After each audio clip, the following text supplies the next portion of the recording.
अस्सलामु अलैकुम वरहमतुल्लाहि वबरकातुहू। मोहतरम सामीन व नाज़रीन, उम्मीद है कि आप लोग खैर आफियत से होंगे। ये गैरुल्लाह को सजदा करना कैसा है, ये सवाल इसलिए पूछते हैं कि कुछ आवाम लोग पीर के पास मुरीद होते हैं, बैत होते हैं।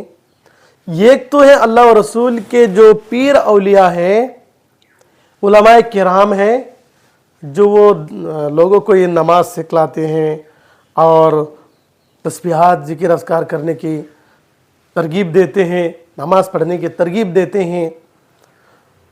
इसके अलावा और एक पीर है जो आलिम भी नहीं है, हाफिज़ भी नहीं है, कारी भी नहीं है, कुछ नहीं है, और बाल इतना लंबा सा करके रखते हैं और आखिर में वो क्या करते हैं, अपने आप को पीर कहते और कुछ लोगों को अपने से लगाव कर लेते हैं और वो अपने मुरीदीन को ये हुक्म करते हैं कि मेरे जो दादा परदादा पीर थे उनके माज़ारों पर, इनके कब्रों पर क्या करो, मोमबत्ती वगैरह जलाओ और सजदा करो। और क्या करो, कब्र पर सजदा करो। करने के बाद और फिर इस पीर के पाँव पर क्या करते हैं, सलाम करते हैं, हाथ दोनों रख के पैर पर, और क्या करते हैं, चूमते पाँव को कि इस तरह करना कैसा है। और ये लोग जो है ना, किसी उलामा से भी पूछते नहीं है, कि जानते भी नहीं है, कुछ नहीं है। क्या करते हैं, सबसे पहली बात तो ये है कि अल्लाह के रसूल सल्लल्लाहु अलैहि वसल्लम ने फरमाया, अगर मैं सजदे करने की इजाज़त देता, अगर अल्लाह इजाज़त देते सजदे करने की, तो सबसे पहले औरत को ये इजाज़त देते कि तुम अपने शौहर को सजदा करो। लेकिन अपने शौहर को भी नहीं दिया, अपने माँ बाप को भी नहीं दिया सजदा करने की इजाज़त, तो अपने पीर साहब को कैसे देंगे। सबसे पहली बात तो ये है कि अल्लाह के मुनाफी चीज़ है, अल्लाह के मुनाफी चीज़ है, यानी किसी गैरुल्लाह को अगर हम सजदा करें, हमारे ईमान ख़त्म हो जाएगा, ईमान से हम खारिज हो जाएंगे। अगर इबादत की नीयत से हो, अगर ताज़ीम की नीयत से हो, अगर ताज़ीम की नीयत से हो, तो ये ईमान से तो खारिज नहीं होगा, अलबत्ता बहुत बड़ा जुर्म होगा, बहुत बड़ा गुनाह होगा, अल्लाह से तौबा इस्तिग़फ़ार करना पड़ेगा।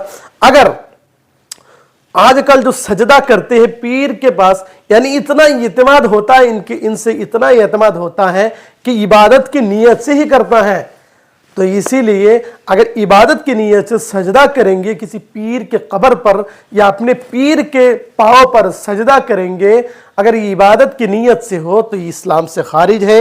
इनको अगर दोबारा कलिमा पढ़ा के, दोबारा इस्लाम कबूल करा के, इनकी बीवी को दोबारा निकाह करके, तजदीद निकाह करके, फिर दोबारा इस्लाम कबूल करके रहना पड़ेगा।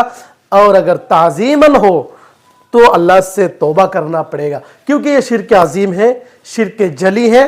क्योंकि इबादत की नीयत, इबादत सिर्फ अल्लाह ही से की जाती है, अल्लाह की इबादत की जाती है और किसी दूसरे की नहीं। गैरुल्लाह की इबादत बिल्कुल जायज़ नहीं, हराम है, शिर्क अज़ीम है, बहुत बड़ा गुनाह है। इसलिए मैं कहता हूँ, किसी पीर से अगर मुरीद होना, बैत होना, अल्लाह और रसूल के जो क्या है वारिस है, इनसे मुरीद हो जाए, इनसे बैत हो जाए, वो आपको अल्लाह और रसूल के रास्ता दिखाएंगे, सिरात मुस्तकीम दिखाएंगे और तस्बीहात वगैरह जिक्र करना सिखाएंगे। वो कभी ये नहीं कहेंगे मुझे सजदा करो, ज़्यादा से ज़्यादा ये कहेंगे मुझसे मुसाफा करो। ये तो अल्लाह के रसूल सल्लल्लाहु अलैहि वसल्लम की एक सुन्नत है। इसीलिए जो आवाम के अंदर जो गलत फहमियाँ, ये बिल्कुल गलत है।